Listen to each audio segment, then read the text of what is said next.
por estarmos aqui mais uma vez, para estarmos adorando ao Senhor, o Deus vivo, que nos resgatou, que nos chamou das trevas para a sua maravilhosa luz. Estarmos aqui é um privilégio. Muitos queriam estar, mas muitas vezes não é fácil, por conta das prisões, por conta dos enganos que o mundo oferece. Mas se eu e você chegamos aqui na casa do Senhor, nós somos privilegiados. Nós estamos diante do Rei dos Reis. Nós precisamos expressar o nosso amor e a nossa vida de alguma forma, porque se tem alguém que merece ser adorado e ser engrandecido em todo o tempo, o nome dele é Jesus.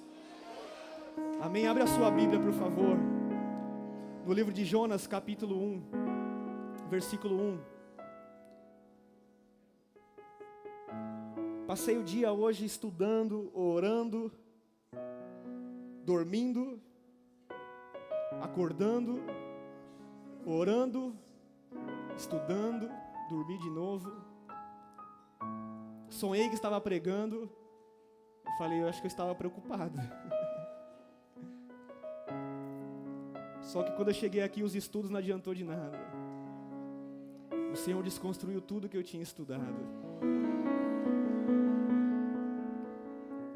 Porque Ele faz como Ele quer. Ele que governa as nossas vidas. Nunca será sobre nós. Sempre será sobre Ele.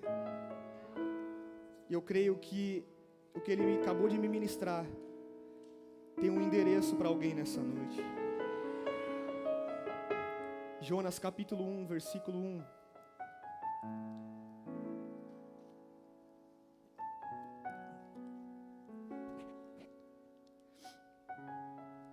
E veio a palavra do Senhor a Jonas, filho de Amitai, dizendo: levanta-te, vai à grande cidade Nínive, reclama contra ela, porque a sua milícia subiu até a minha presença.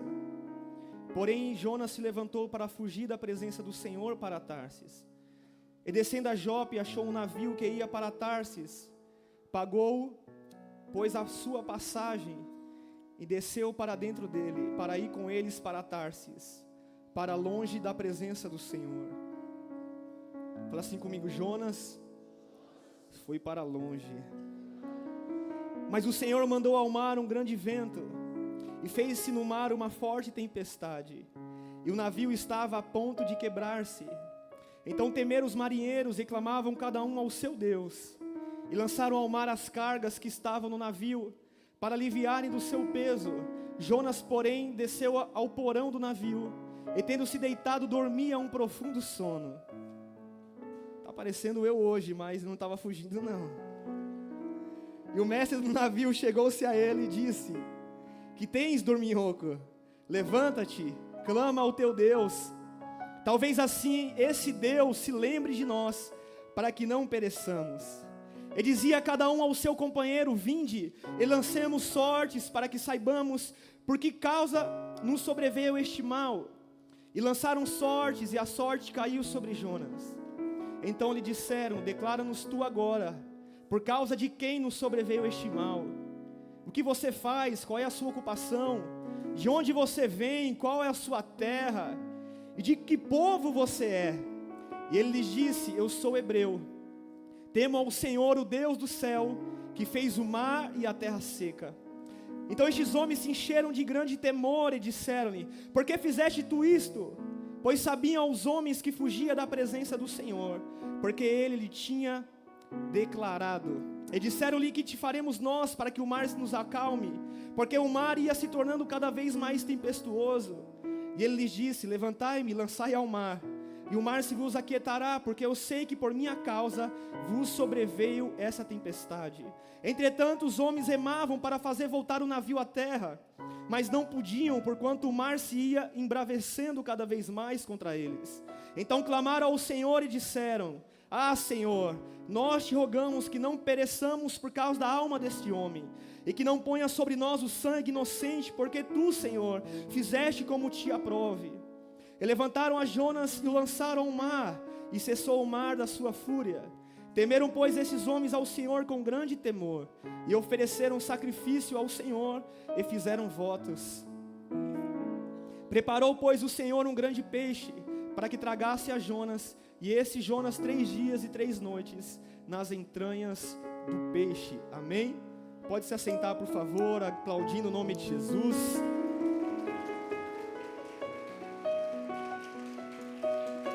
Aleluia.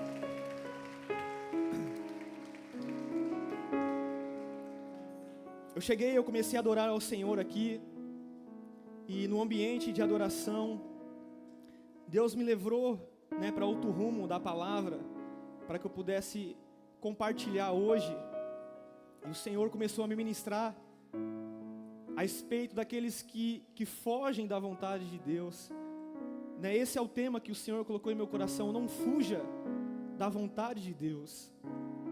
Se as pessoas realmente tivessem a revelação e o quão bom é permanecer em Deus, elas nunca fugiriam da vontade dEle.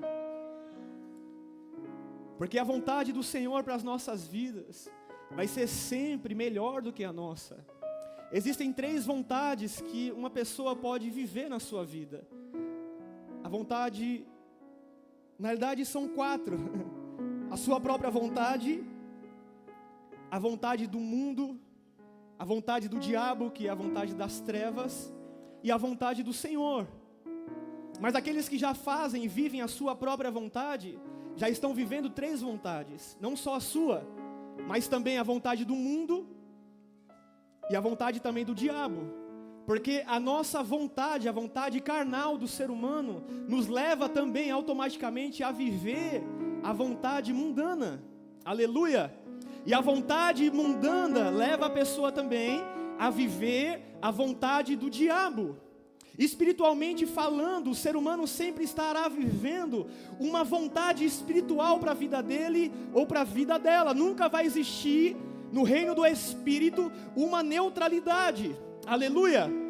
Mas pastor, eu não bebo, eu não fumo, eu não faço mal para ninguém, mas também eu não quero se batizar, não quero ir para a igreja, eu quero ficar no meu lugar, eu não faço mal para ninguém, eu oro uma vez por dia. Meu irmão, se você ainda não reconheceu Jesus como Senhor e Salvador da sua vida, se ainda você não cumpriu a justiça de morrer através do santo batismo, se você não está vivendo uma vida de adoração, de testemunho, de fé na presença do Senhor, você pode ser uma pessoa boa, você pode até fazer uma oração quando você dorme, mas mesmo assim ainda você vai estar fazendo a sua própria vontade. Em Atos capítulo 10, se eu não me engano, fala de um homem chamado Cornélio. Ô nome estranho, meu irmão. Se minha mãe colocasse esse nome na minha vida, eu estava perdido na escola, por onde eu passasse. Mas Cornélio era a bênção, ele se converteu ao Senhor. A Bíblia diz que ele era um homem bom, ele era um homem que orava todos os dias, ele era um homem que dava esmolas, era um homem com um caráter íntegro. Tem muita gente que não serve a Deus, mas tem um bom caráter, porque foi ensinado, dentro do natural da sua família, a ter um bom caráter. Mas quem já é bom com Jesus fica melhor ainda. Quem é ruim com Jesus passa a ser transformado e se torna uma pessoa boa. Mas por mais que Cornélio fosse uma pessoa boa, ele ainda não tinha ouvido a palavra de salvação. Ele ainda não tinha ouvido a palavra das boas novas. E a Bíblia diz que as orações que ele fazia subiu diante do Senhor como incenso. Deus se agradava dessas orações, mas o Senhor deu uma visão para que ele pudesse ir na casa de Pedro, para poder receber a mensagem do Evangelho. E ele, recebeu essa revelação, e ele foi cumprir a vontade do Senhor, ele foi chamar o discípulo de Jesus. Só que havia uma barreira aí. Cornélio, ele era um homem gentil como nós. Ele era um hebreu, não era um hebreu, ele não tinha, a sua naturalidade de Israel. Ele era um estrangeiro.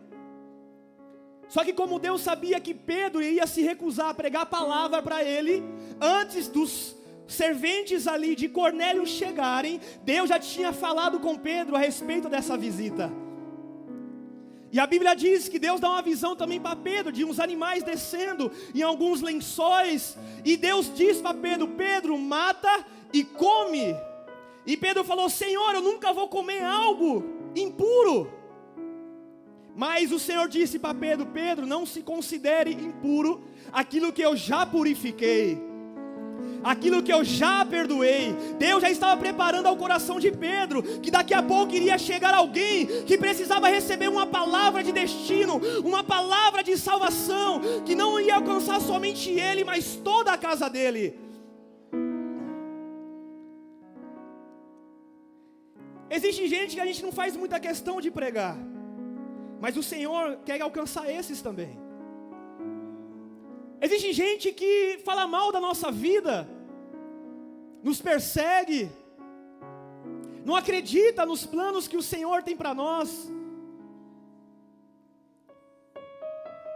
Existem gente que, quando a gente estava vivendo nas trevas, estava nos elogiando, estava nos abraçando, estava conosco sentado à mesa, mas é quando a gente decidiu viver a verdade em Deus, que é o certo, essas pessoas começaram a virar as costas para nós.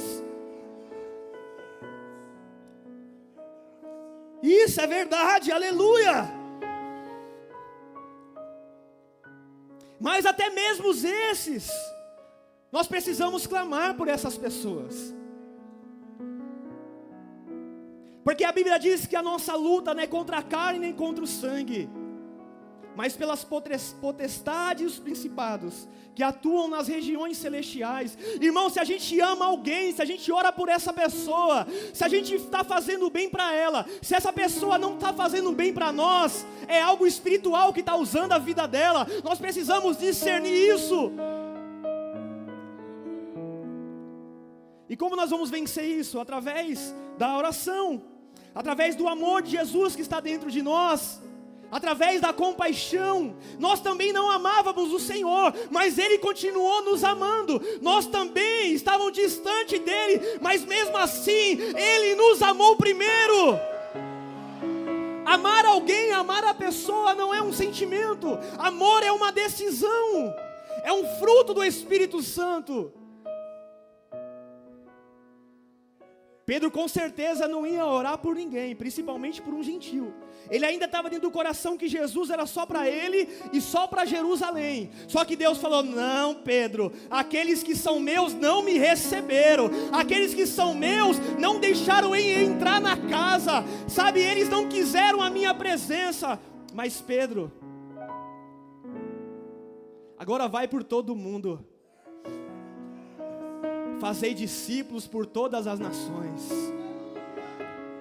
E quando o servo de Cornélio chegou, já estava tudo preparado, não precisaram nem falar muita coisa, e Pedro falou: eu vou. E quando Pedro chegou lá, começou a pregar o evangelho, começou a pregar as boas novas. A casa de Cornélio já estava cheia, esperando acontecer uma casa de paz.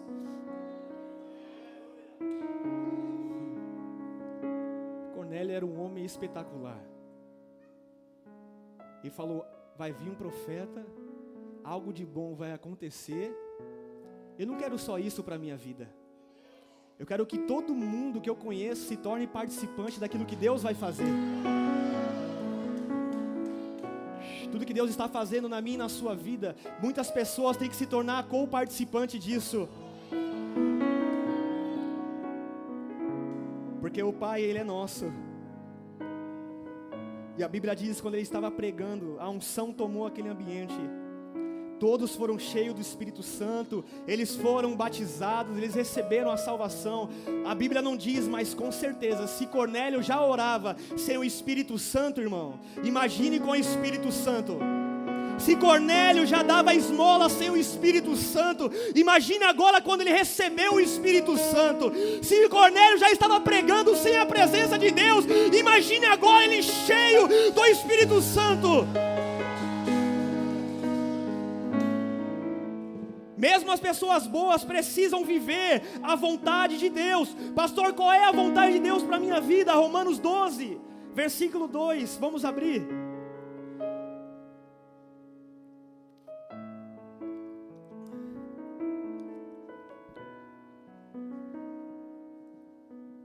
Acho que não vai dar para tirar aqui não.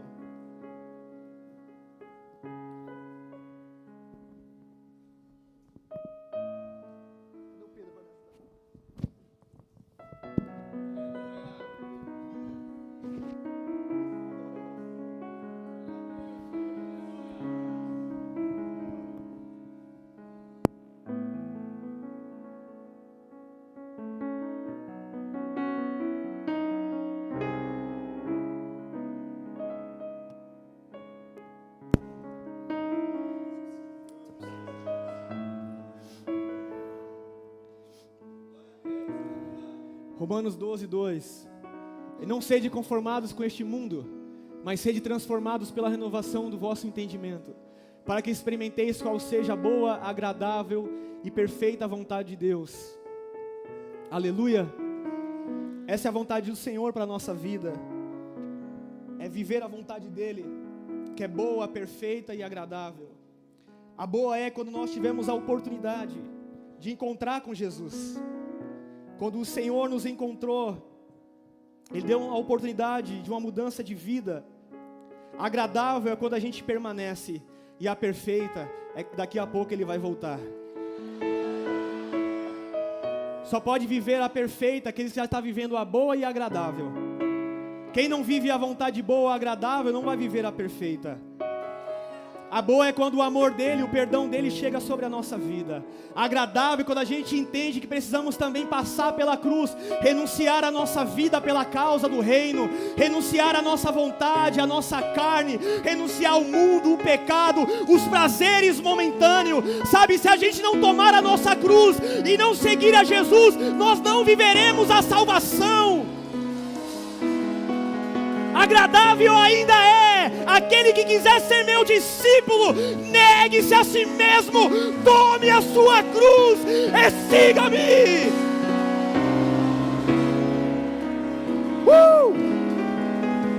Xarabassuri badaraba xerebadarabas. Tem muita gente que quer morar no céu, tem muita gente que quer ser salvo, mas não quer passar pela boa, não quer passar pela agradável. Não há rota diferente, não há corta de caminho, há único caminho. Não há atalhos. A porta ainda continua sendo estreita. Você não está numa igreja que usam ternos, que usam gravata, porque antes isso era sinal de santidade.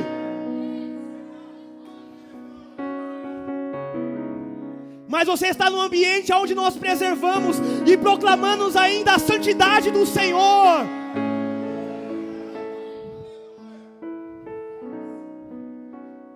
Segui a paz com todos, e a santificação sem a qual ninguém verá ao Senhor.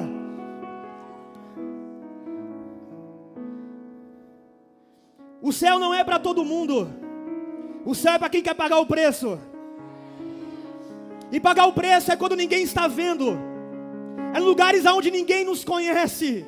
É lá que nós fazemos a vontade do Senhor. Pagar o preço é quando a mulher de Potifar aparece e se levanta um José. Por acaso eu pecaria contra o Senhor, o meu Deus? Pagar o preço é uma geração de Daniel, que sabe que vai ter consequência por guardar a santidade, mas ele falou: pode me jogar aonde for, mas deixar de orar e buscar o meu Deus e guardar a santidade, eu não vou deixar. Podemos perder dinheiro, podemos perder emprego,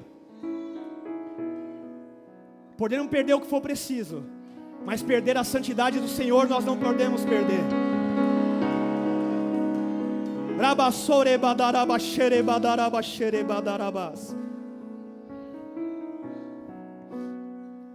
Precisamos viver esses níveis da vontade do Senhor. Temos que permanecer na perfeita. Pastor, mas viver em santidade quer dizer que eu nunca mais vou pecar? Não, quer dizer que todos os dias nós vamos lutar contra o pecado. Vamos lutar contra a nossa vontade. Pastor, eu caí de novo. Então o que fez você cair, se afaste disso. O problema não é o pecado, o problema, sabe, é o que acontece antes. Nós precisamos se desviar do caminho. É as preliminares. O pecado não acontece instantaneamente. O diabo ele começa a semear devagarzinho. Ele vai em cautela. As propostas começam a acontecer em cautelas. Se a gente não dizer não no começo, nós vamos começar a se perder em meio ao propósito.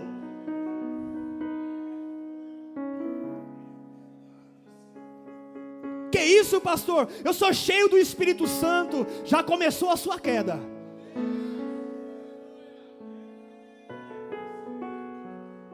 Que isso, pastor? Eu sei falar em línguas.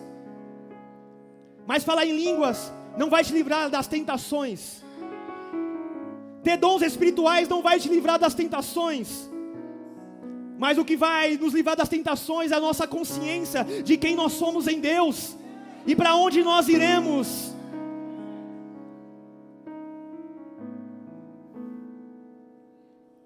Sabe aquela secretária da sua empresa? Bloqueie ela. Sabe aquele namoro carnal? Bloqueie esse namoro.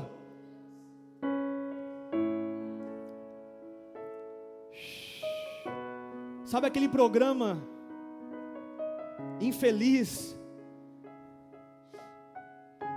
imoral? Bloqueie ele. Jesus falou: se os teus olhos te fazem pecar, arranque-o.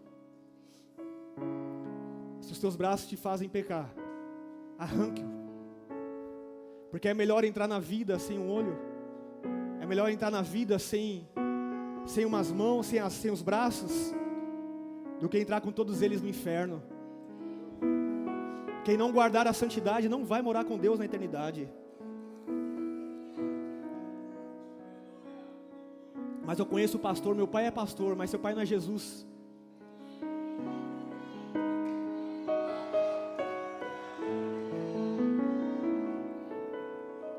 Mas estou 30 anos no Evangelho, mas não conheceu ainda o Senhor do Evangelho.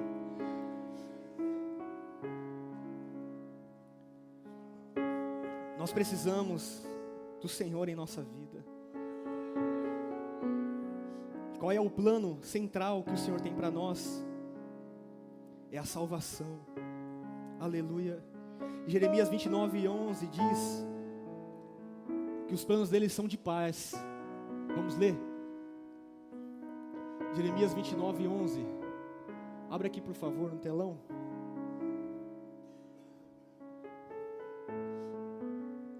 Foi arrebatado? Oh, glória. Quero ser também.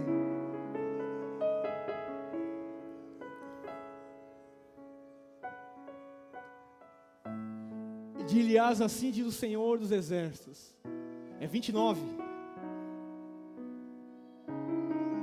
Jeremias 29:11. Porque eu bem sei os pensamentos que tenho a vosso respeito, diz o Senhor, pensamento de paz e não de mal, para que vos dar o fim que esperais. Olha o plano que o Eterno tem para mim e para você. Olha os pensamentos que Ele tem para nós. Talvez você se perguntou já na sua vida: o que Deus pensa de mim? O que Deus quer para mim? Ele está dizendo aqui hoje: meus pensamentos ao teu respeito são de paz e não de mal, para vos dar um futuro e uma esperança. Esse Deus, Ele é maravilhoso. O plano central é a salvação. 1 Timóteo 2:4-6 fala que o desejo dele é que todos sejam salvos. Esse é o maior propósito do Senhor na nossa vida. É nos alcançar, nos resgatar, nos regenerar. Porque todo homem, ele carrega, sabe, a picada que Adão sofreu lá em Gênesis, da serpente. Só que Jesus, ele tem um antídoto para isso, o sangue dele. Ele nos purifica, ele nos limpa, ele nos perdoa, ele muda a nossa vida, ele muda a nossa história. Nós precisamos permanecer nesse plano, nós não podemos fugir disso que o Senhor tem para nós. Em Jó capítulo 42, versículo 1, diz que os planos dele, nenhum, podem ser frustrados. Os planos de Deus não foram frustrados. Quando Ele prometeu que o Messias viria, Ele permitiu e guardou o seu povo, a descendência de Israel, para que a profecia se cumprisse. Aleluia! Todo o livramento que Ele deu para o povo hebreu foi para que cumprisse a profecia. Muitas coisas aconteceram, muitas perseguições ao povo do Senhor, muitos inimigos eles enfrentaram, mas em tudo isso Deus ele foi fiel para manter Israel de pé, para que essa palavra pudesse se cumprir. Aleluia! Deus tem plano para mim e para você, e se eu e você permanecer na presença dEle, nada e nem ninguém, nem o inferno pode atrapalhar o que Ele planejou para mim e para você.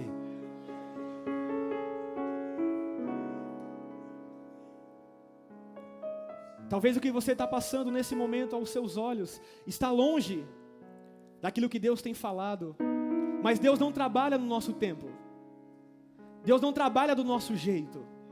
Nós não precisamos ajudar a Deus, o que Deus só espera de nós é a nossa fé, a nossa confiança nele. Salmos 37:4, entrega o teu caminho ao Senhor, confia nele, e o mais Ele fará. Entregar a vida para Jesus não é difícil. As pessoas vêm aqui porque a presença de Deus nos envolve, a graça do Senhor é estabelecida, as pessoas vêm, reconhecem Jesus, mas a maior dificuldade é confiar e permanecer confiando. Porque quando a gente está na igreja, está aqui debaixo da unção, está no encontro com Deus, parece que está tudo resolvido, não dá vontade nem de ir embora. Mas quando a gente volta para casa, não está tudo resolvido. Os problemas são os mesmos. E eu vou dizer ainda, muitas das vezes são piores ainda, por nós servirmos ao Senhor. Jesus disse que nunca será fácil. Se falaram para você que seria fácil, mentiram para você. Jesus disse, no mundo tereis aflições. Viver no reino de Deus não é só tempo de alegria. Nós vivemos também tempos ruins em nossa vida. Os discípulos viveram tempos difíceis e tempos ruins na vida deles. Os profetas viveram tempos difíceis e tempos ruins na vida deles. Mas não queria dizer que a vontade de Deus não iria se cumprir.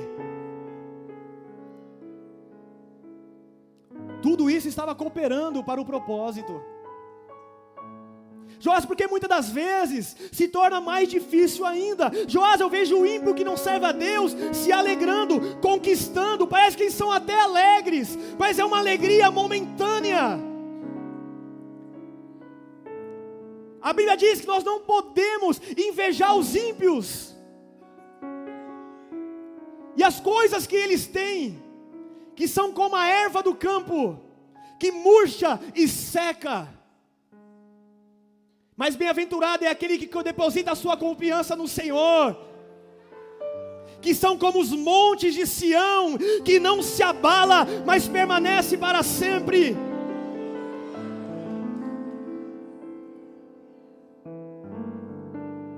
O ímpio se alegra porque tem coisas, o justo se alegra porque tem Deus. As coisas se perdem, as coisas se vão, as coisas se acabam, mas aquele que tem Deus permanece para sempre.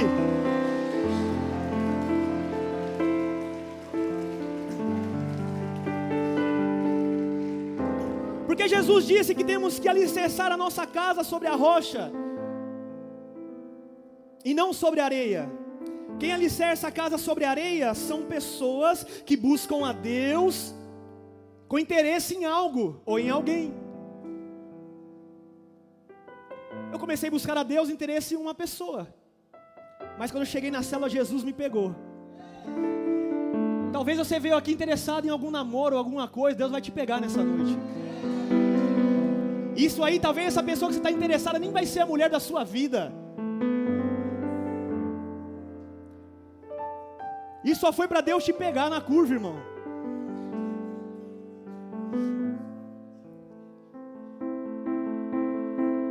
O Senhor, Ele sabe como fazer na nossa vida. Sobre a areia, quem busca a Deus por interesses, para poder ganhar um emprego, uma promoção, um carro, uma casa. Deus não é uma religião, Deus Ele é Pai. Se você está querendo coisas dessa terra, você está aqui no lugar errado. Você quer ter coisas? Vai trabalhar, irmão. Acorda cedo, entrega currículo, vai fazer alguma coisa. Não queira ser preguiçoso, não queira, sabe, ser irresponsável e querer jogar a culpa para Deus. Deus não tem parte com preguiça. Deus não tem parte com preguiçoso. Ele falou, vai aprender com a formiga, o preguiçoso, que guarda no verão para o inverno. Muitas das vezes queremos, entrar em enroscadas e jogar a responsabilidade para o Senhor. Pegar o nosso cartão e passar e dizer, o Senhor Ele vai prover. Cuidado, mamão vai te pegar, irmão. O diabo diz, transforma essas pedras em pães. Jesus disse, nem só de pão verá o homem, mas de toda a palavra que sai da boca de Deus. Eu estou com dinheiro para poder fazer algo na semana, mas hoje eu estou com fome, vou comer alguma coisa, e na semana Deus proverá. Não vai funcionar. Deus só faz milagre quando Ele vê os nossos esforços, e quando não há interesse em nosso coração. Se há interesse, se há atitudes conscientes de irresponsabilidade, Deus não será responsável por isso. Ele não vai fazer a vontade dEle. Mas aquele que coloca a casa sobre a rocha, a confiança dessa pessoa está no Senhor. A fé dele ou dela está firmada em Deus. Ela adora a Deus com dinheiro ou sem dinheiro. Ela adora o Senhor não por aquilo que Ele faz, mas por aquilo que Ele é. Ela entendeu o reino. Ela entendeu a revelação da palavra. Ela se porta como filho. Ela adora o Senhor em todo o tempo. A Bíblia diz que um homem chamado Paulo e Silas, eles foram para a prisão por causa de uma libertação. Eles libertaram uma pessoa que dava lucro para os seus senhores. E por causa disso, acabou o lucro, eles foram presos. Eles foram para a prisão, estavam presos fisicamente, mas a boca deles não foi calada. Eles continuaram adorando ao Senhor na dificuldade. Eles começaram a engrandecer o nome do Senhor. E a Bíblia diz que começou a acontecer um terremoto. As experiências mais tremendas em Deus não são nos momentos bons da nossa vida, são nos momentos mais difíceis. Se você está num momento difícil, Deus quer te levar a um novo nível. As cadeias começaram a quebrar. Todo mundo da prisão correu, só que Paulo e Silas continuam adorando ao Senhor. E o carcereiro que estava vigiando ele disse: vocês não correram? Ele ficou impressionado que o Deus deles fez tudo aquilo. Ele se ajoelhou e se entregou para Jesus. Quem vive alicerçado na rocha não perde o propósito no sofrimento, permanece na presença do Senhor. Não podemos fugir do propósito que Deus tem na nossa vida.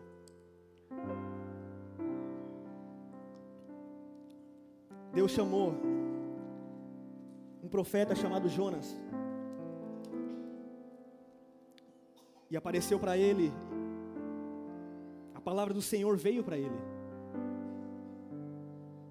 E Deus disse: Jonas, existe um povo que se corrompeu Existe um povo que é duro de coração. Existe um povo que se perdeu em Nínive. Eu quero que você vá para poder proclamar a minha salvação, porque eu tive compaixão deles. E a Bíblia diz que Jonas, ele se trancou, ele se reteu em fazer a vontade de Deus. Ele fugiu do propósito. Em vez dele ir para Nínive, ele compra uma passagem para Tarsis. Para viver a desobediência existe até um preço. Para viver no mundo exige até um preço. Tudo que o diabo oferece exige um preço. Para usar droga tem que pagar. Para se prostituir tem que pagar. Para roubar existe um preço. Tudo por causa do dinheiro. A desobediência existe um preço. Só que aquilo que é bom para a nossa vida é de graça e pela graça. Jesus, ele disse: aquele que quiser vir a mim, venha e beba das águas vivas. Para Jonas fazer a vontade de Deus, ele não precisava pagar, ele só precisava se dispor e falar: eis-me aqui, Senhor, eu vou. Mas quando nós vamos estudar a história, a gente entende porque Jonas ele recuou. Nínive, aquele povo, era um povo que um dia lutou contra Israel, era um povo ruim. Talvez até alguém da família de Jonas já foi atingido por alguém de Nínive. E talvez Jonas ele guardava rancor por essas pessoas, por ter feito mal para ele ou para a casa dele, para o povo dele. Ele falou para Nínive: eu não vou. E a Bíblia diz que ele compra uma passagem em direção contrária da vontade que o Senhor tinha para a vida dele. Em qual caminho nós estamos trilhando? Qual caminho nós estamos percorrendo? Quais lugares nós estamos indo? Quais são as pessoas que nós temos feito aliança? Aonde está nos afastando do propósito do Senhor para a nossa vida?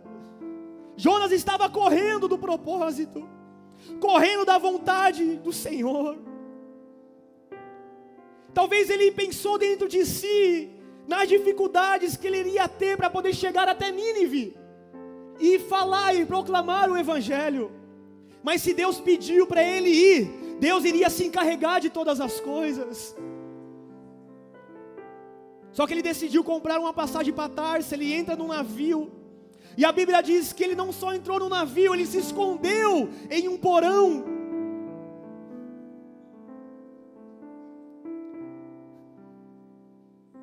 Pensando que conseguiria se esconder de Deus. Ele foi para um lugar escuro. Porque quem vive longe do Senhor, não faz a vontade de Deus, vive em lugares escuros. Quando Jesus abriu os meus olhos, sabe, tirou a minha cegueira espiritual, eu passava em lugares que eu ia antes de Jesus, e eu falava: meu Deus, como que eu conseguia ficar nesses lugares? Que escuridão é essa? Que fedor é esse? Porque quem está cego não consegue perceber a profundidade de treva que está vivendo. Lugares de trevas, onde as pessoas estavam naqueles lugares, e nem quando a gente está na luz, a gente vê que as pessoas nem conversam, é um barulho, sabe? É algo longe de tudo que Deus tem para a nossa vida. Onde eu estava muitas vezes nesses lugares, e músicas profanas tocando, músicas que incentivava ao crime, às drogas, ao tráfico, à destruição das casas, porque músicas mundanas excita isso, afastar as pessoas mais ainda para longe de Deus, porque muitas vezes as pessoas estão tão cegas que não prestam atenção na letra, e ela está sendo ministrado naquilo que o diabo inspirou essas pessoas. Irmão, a Bíblia diz que Deus está em meio aos louvores do seu povo, e as músicas seculares, por mais que você não goste que eu fale, não é o Espírito Santo que motiva essas pessoas a escrever essas músicas. Louvores de adoração, quem inspira os filhos de Deus é o próprio Espírito Santo. Porque a Bíblia diz que até a vontade de adorar vem dele.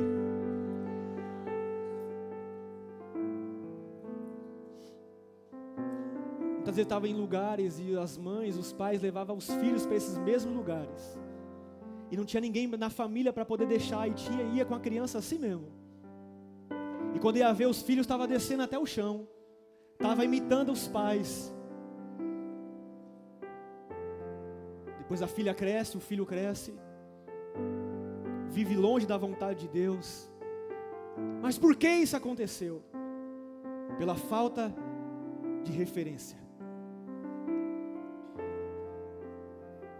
Só quando a gente é liberto e começa a enxergar, a gente vê o quão bom o Senhor Ele foi conosco, quantos livramentos que Ele nos deu. Jonas se escondeu do povo, mas de Deus ele não se escondeu. Deus foi atrás dele.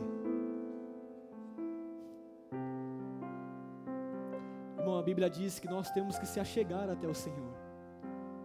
Mas quando Deus insiste em nós, a gente vê o quão Ele nos ama.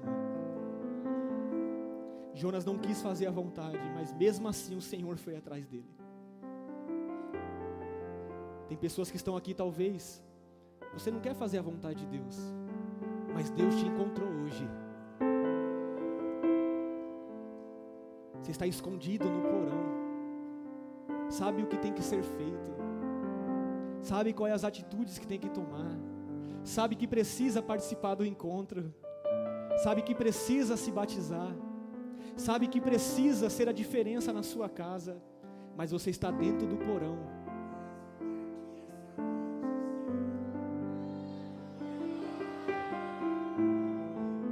Pastor, e como Deus foi até Jonas? A Bíblia diz que começou a levantar uma grande tempestade, um grande vento, e aquele barco começou a balançar, porque Deus está no controle até dos mares.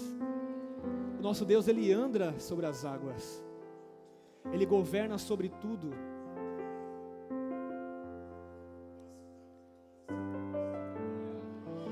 E aquele povo começou a se desesperar, aquele povo começou a se perturbar, o povo que estava naquele navio, e a Bíblia diz que eles começaram a clamar ao seu Deus.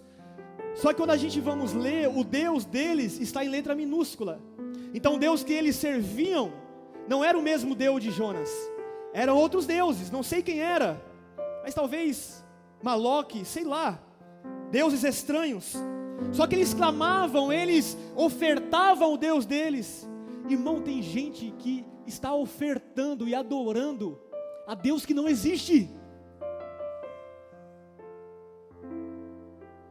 Há um Deus que não é um Deus vivo, mas as pessoas estão andando milhares de quilômetros, estão entregando ofertas, estão se entregando por completo. E muitas vezes nosso Deus, Ele é vivo, e a gente não faz isso. A Bíblia diz que eles ofertavam e nada apaziguava a tempestade. Eles faziam o sinal da cruz e nada adiantava. Eles pegavam o trevo de 4 folhas e nada adiantava. Eles colocavam o sal do lado da porta e nada adiantava. Eles pegavam a espada de São Jorge e nada adiantava. Eu vou falar tudo aqui hoje. Eles pegavam as notas de dólar na carteira e nada adiantava, nada paralisava a tempestade. Porque tudo isso é superstição, são coisas. Nós não podemos adorar a criatura. Deus nos chamou para adorar o Criador. A Ele toda a glória, toda a honra e todo o louvor. Se você está adorando aos discípulos de Jesus, nada vai adiantar. Se você está adorando a Maria, nada vai adiantar. Pastor, você não pode falar essas coisas. Não, isso está na palavra. Deus me chamou para falar o que está na palavra. Se você adorar e clamar por Maomé, nada vai adiantar. Por Allan Kardec, nada vai adiantar. Por quê, pastor? Porque eles estão mortos. Eles já morreram, já se foram. Mas se você clamar ao Messias, se você clamar àquele que é o terceiro dia, foi lá no inferno acabar com a bagunça do diabo, me dá aqui a chave da vida e da morte.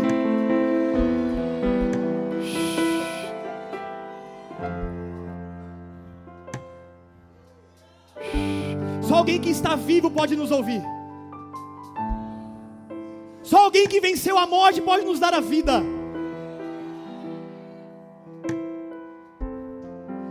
Mas essas pessoas deixaram o livro de palavras tão bonitas, até me enche de emoção, até tira a lágrima dos meus olhos. Varoa sentimental, varoa mecânica. Que Deus não quer trazer emoções para a nossa vida, palavras melancólicas, para mexer com os nossos sentimentos. Deus, Ele vem com espada de dois gumes, que vai até a divisão da alma e do nosso espírito, juntas e medulas, capaz de discernir os pensamentos de nossos corações. Irmão, duvida alguém entrar no YouTube e colocar uma ministração, negue-se a si mesmo. As pessoas vai no YouTube e quer procurar uma ministração, aquilo que ela quer ouvir.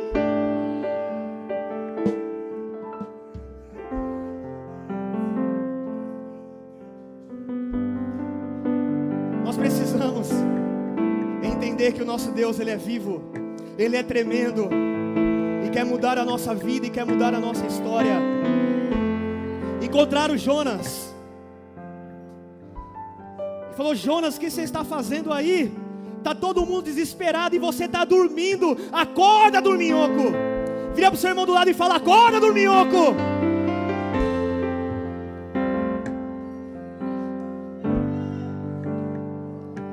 Tem pessoas que foi para o encontro, ganhou a família se converteu, se batizou, está na presença, mas quem ganhou não está mais, já retrocedeu. Deus está falando de você hoje, sabe, ali no porão, e dizendo: acorda, dorminhoco.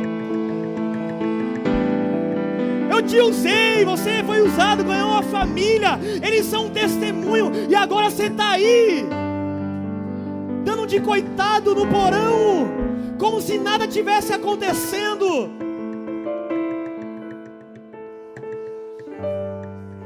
Está fazendo, Jonas? Quem é você? Qual é a sua nação? Qual é o seu trabalho, o seu cargo? Ele não pôde se esconder e disse: eu sou hebreu, eu temo ao Deus vivo. Eu estou se escondendo da presença e da face dele. Então eles discerniram e disseram: então é por isso essa tempestade está acontecendo. E eles: o que nós podemos fazer para que isso apaziguar? E Jonas falou: só quando vocês me lançar para fora do mar. A Bíblia diz que aqueles que não criam no Deus de Jonas, o Deus Todo-Poderoso, começaram a clamar ao Deus de Jonas, pediram misericórdia pelo sangue inocente de Jonas, e fizeram um voto, ofertas ao Deus de Jonas. E a Bíblia diz que quando jogaram Jonas no mar, o mar acalmou.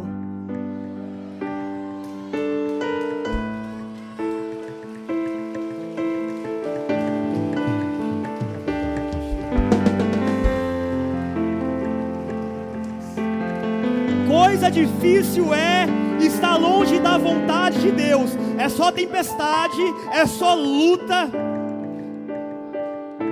Porque o que o diabo gosta, irmão, é levar a luta para quem está afastado do Senhor.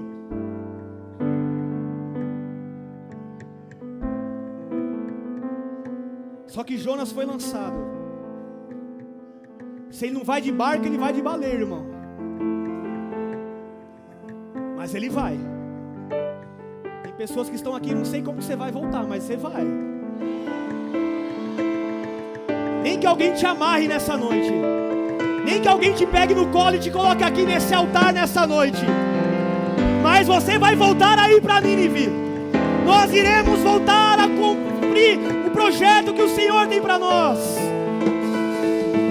E a Bíblia diz que Deus preparou um grande peixe. Ele começou a clamar dentro do peixe. Uau, eu acredito muito nisso. E como eu queria estar nesse peixe. Só não é muito bom estar no porão, mas dar uma passeada de baleia, irmão, deve ser algo incrível. Andar, sabe, ver o Mar Vermelho se abrir é algo muito incrível. Ver uma coluna de fogo e a nuvem protegendo o povo deve ser algo muito incrível. Mas há algo muito mais incrível. Deus está dentro de mim e de você. Jonas foi e pregou. O rei e o povo se arrependeu. Pegaram os sacos, se vestiram de sacos, de cinzas, se arrependeram, houve uma grande conversão. Não podemos se esconder do propósito. 1 Reis capítulo 19, versículo 1. Deus me ministrou e me falou de outro cidadão aqui que também tentou fugir. 1 Reis 19, 1.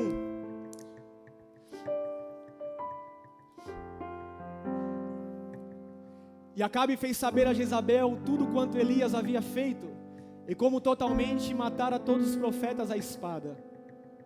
Então Jezabel mandou um mensageiro a Elias a dizer-lhe: assim me façam os deuses, e outro tanto, se der certo amanhã, a estas horas não puser a tua vida com a de um deles.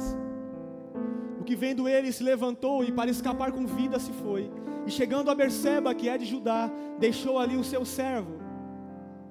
Ele porém foi ao deserto caminhando de um dia, e foi sentar-se debaixo de um zimbro, e pediu para si a morte, e disse: já basta, o Senhor toma agora a minha vida, pois não sou melhor do que meus pais.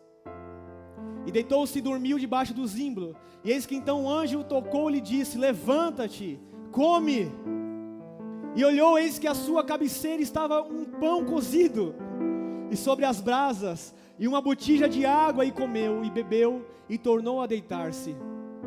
E o anjo do Senhor tornou segunda vez, e o tocou, e disse: levanta-te e come, porque te será muito longo o seu caminho. Levantou-se, pois, e comeu e bebeu, e com a força daquela comida, caminhou 40 dias, e 40 noites até Horebe, o monte de Deus. E ali entrou numa caverna, Elias fujão, irmão, e passou ali a noite, e eis que a palavra do Senhor veio a ele, e lhe disse: que faz aqui, Elias? Ele disse: tenho sido muito zeloso pelo Senhor, Deus dos exércitos, porque os filhos de Israel deixaram a tua aliança, derrubaram os teus altares, e mataram os teus profetas à espada, e só eu fiquei, e buscam a minha vida, para me tirarem. Aleluia. Elias, um homem muito usado, profeta do Senhor, Deus o chamou para uma missão, para poder trazer o povo de volta para Deus. Existia um rei omisso, que estava levando o povo do Senhor a se desviar do caminho, e Deus usa Elias como profeta, para poder acabar com esse sistema de Acabe. E a Bíblia diz que Elias foi usado de uma forma muito tremenda. Elias foi um homem que orava, parava de chover. Ele orava, voltava a chover. Tudo que ele orava, Deus ouvia. Imagine os anjos: Senhor, tem alguém orando. Quem é? Elias. Por que você não falou antes? Vamos fazer o que ele está pedindo. Não chovia mais. Mas tudo que Jonas manifestava os dons na presença do Senhor era para um propósito. Não era para se aparecer. Não era para demonstrar que ele era usado, que ele era o tal. Porque ele pediu para que não chovesse? Porque o povo de Israel estava tão longe de Deus, que estava acreditando que quem dava a chuva e a colheita era o Deus Baal. E Elias falou: então vou demonstrar e mostrar que vocês estão completamente afastados e longe da vontade do Senhor. E não choveu mais. Quem traz a chuva não é Pedro. Quem traz a chuva é o Deus de Israel.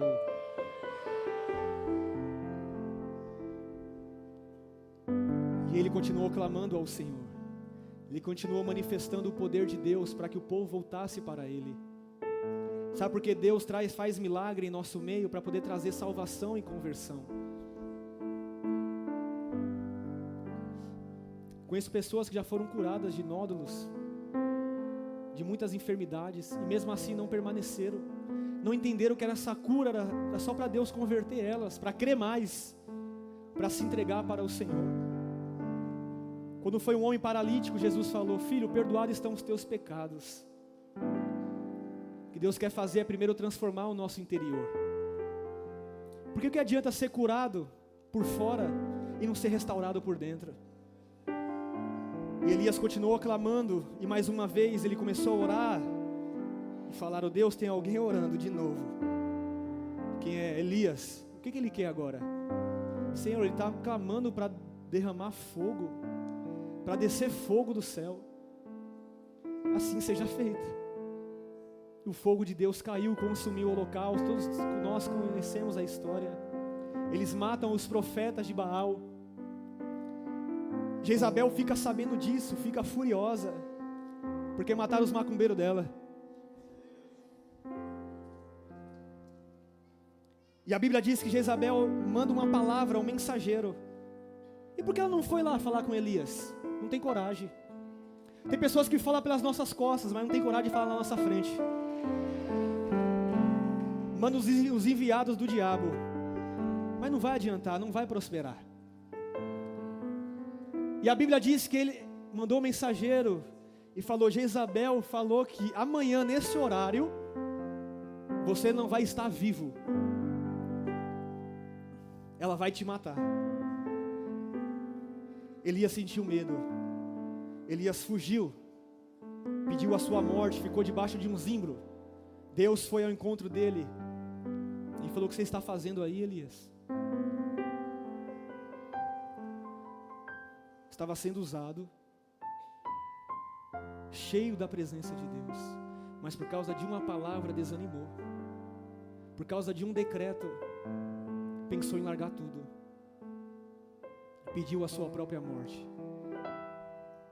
Deus envia pão, Deus manda azeite, e a comida que ele comeu durou ainda 40 dias. E de novo Elias se levanta, e agora vai para a caverna e se esconde do Senhor. E Deus falou: o que você está fazendo ali, Elias? Senhor, eu estou sozinho. Derrubaram os seus altares. Eu estou sozinho nessa peleja. Deus falou: Elias, você não está sozinho. Eu tenho guardado alguns profetas. Ainda há 7.000 que não se dobram. Ainda há 7.000 que estão na minha presença. Não é só você que está cumprindo o seu propósito, Elias. Eu sei minha forma de trabalhar. Se levanta, porque grande ainda será a sua caminhada. Talvez chegaram pessoas aqui desanimadas, tristes, dispostas a jogar tudo para o alto. Você já até orou e falou: como eu gostaria que Jesus voltasse agora e me levasse. Sem ânimo, sem forças. Deus está te dando um alimento hoje, assim como Deus para Elias, deu para Elias. Elias, continua, porque longa ainda é a sua caminhada. Deus está falando comigo e com você e dizendo: meu filho, longa ainda é a sua caminhada. Quantos momentos da minha vida eu me encontrava como Elias e dizia: Senhor, eu não vou te deixar, porque o Senhor é o meu único caminho. Eu tive a revelação de quem o Senhor é, a revelação da cruz. Não tem mais para onde ir, o Senhor é o meu Salvador. Mas não vou mais profetizar, não vou mais falar do seu amor, não, Senhor. O que importa é eu ser salvo, é eu e a minha família ser salvo. As pessoas, elas que decidam irem até o Senhor. Se encontrava em caverna, já passei por esses momentos na minha vida, aonde eu fazia célula, as pessoas não davam ouvidos, as pessoas não iam para o encontro, nada acontecia. Eu falei, Senhor, eu vou parar. Mas quem disse que é nós que fazemos? O nosso papel é somente semear. O nosso papel é somente pregar. Nós não convertemos a vida de ninguém. Nós não mudamos ninguém. Até dá vontade de pegar Jesus e colocar dentro das pessoas. Mas esse não é o nosso papel. O nosso papel é apenas, colocar a mensagem no coração. Paulo, ele disse, eu Apolo, Paulo, eu planto. Meu irmão, Apolo rega, mas Deus que dá o crescimento. Sempre vai existir discípulos que vão fazer valer a pena. E é por essas pessoas nós temos que continuar. Não se impressione com célula cheia, mas fique focado quem está entendendo o discipulado e querendo crescer em Deus. Jesus pregava para a multidão, mas na mesa estava com os discípulos. Isso, pode aplaudir a Ele.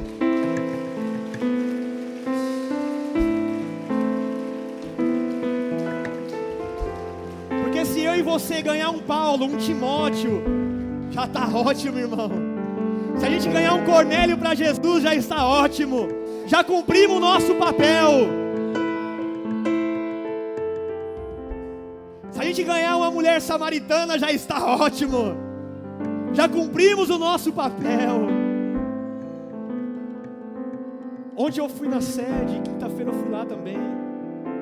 Eu fiquei tão feliz.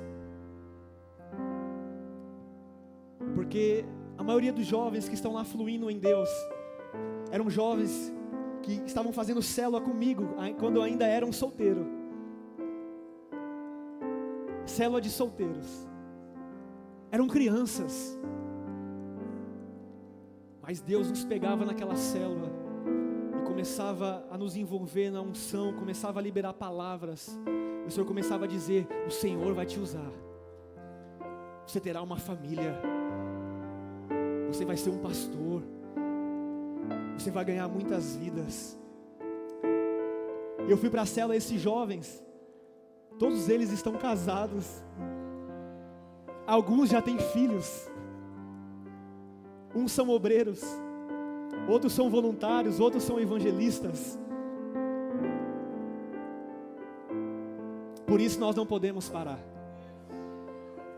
Por isso que nós não podemos ficar na caverna.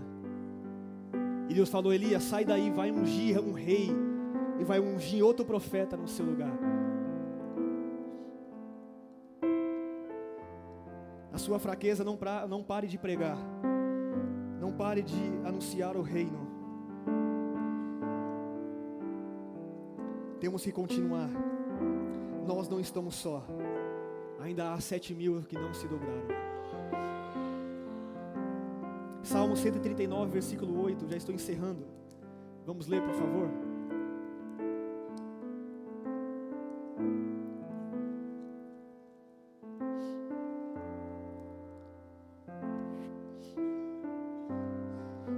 A rua que a igreja da sede está é a mesma rua onde os meus pais moravam. Eu fui lá ontem e passou um filme na minha cabeça. É o mesmo lugar onde sem Jesus eu fui envergonhado, vivia coisas que não agradavam a Deus. Mas hoje é um lugar onde os rios de Deus estão fluindo, onde a palavra de Deus está sendo anunciada. E eu falei, como o Senhor é bom, como o Senhor é poderoso. No lugar da nossa vergonha, Ele traz dupla honra em nossa vida. Eu te louvarei de todo o meu coração, na presença dos deuses, a Ti cantarei louvores. Inclinar-me-ei para o Teu santo templo, e louvarei o Teu nome, pela Tua benignidade e pela Tua verdade, pois engrandeceste a Tua palavra, acima de todo o Teu nome. No dia que eu clamei, me escutastes, e alentastes com força a minha alma. Todos os reis da terra te louvarão, ó Senhor, quando ouvirem as palavras da Tua boca. E cantarão os caminhos do Senhor, pois grande é a glória do Senhor. Ainda que o Senhor é excelso, atenta todavia para o humilde, mas ao soberbo conhece de longe. Andando eu no meio da angústia, tu me reviverás. Estenderás a tua mão contra a ira dos meus inimigos, e a tua destra me salvará. O Senhor aperfeiçoará o que me toca. A tua benignidade, ó Senhor, dura para sempre. Não desampares as obras das tuas mãos. Senhor, tu me sondas e me conheces. Na realidade é o 139, meu irmão. Versículo 9. 139, versículo 8. Mas foi bênção também aquele capítulo, fez parte da ministração. Deus está no controle. Se subir ao céu, lá tu estás. Se fizer no inferno a minha cama, eis que tu ali estás também. Se tomar as asas da alva, se habitar nas extremidades do mar, até ali a tua mão me guiará, e a tua destra me sustentará. Para onde nós iremos? Não dá para fugir da vontade do Senhor. Ele vai nos encontrar. Meu, essa irmã, esse irmão só me manda mensagem. Ô irmão chato. Tá chegando o dia do culto, ele me convida. Deus está te encontrando, meu irmão. Deus está te achando. Isso é um privilégio. Tem alguém no nosso pé para poder nos tirar do porão e da caverna. Isso é o amor de Deus sobre a nossa vida. João 6,65, não precisa abrir, fala dos discípulos que estavam retrocedendo, dizendo que a palavra de Jesus era dura. E os discípulos foram falar para Jesus isso, e Jesus disse: se vocês quiserem ir com eles, fica à vontade. Porque servir Jesus não pode ser algo obrigatório, tem que ser algo espontâneo. Deus não obriga ninguém a permanecer na presença dEle. Pedro se levantou e disse: Senhor, para quem iremos nós, se só o Senhor tem a palavra de vida eterna? Para quem nós iremos, se só Ele tem a palavra de vida, se só Ele tem a paz que nós precisamos, que só Ele tem a alegria que precisamos? Não podemos fugir da vontade dEle, porque no tempo certo, ela será revelada na nossa caminhada de fé e de entrega. Amém? Se coloque de pé, por favor.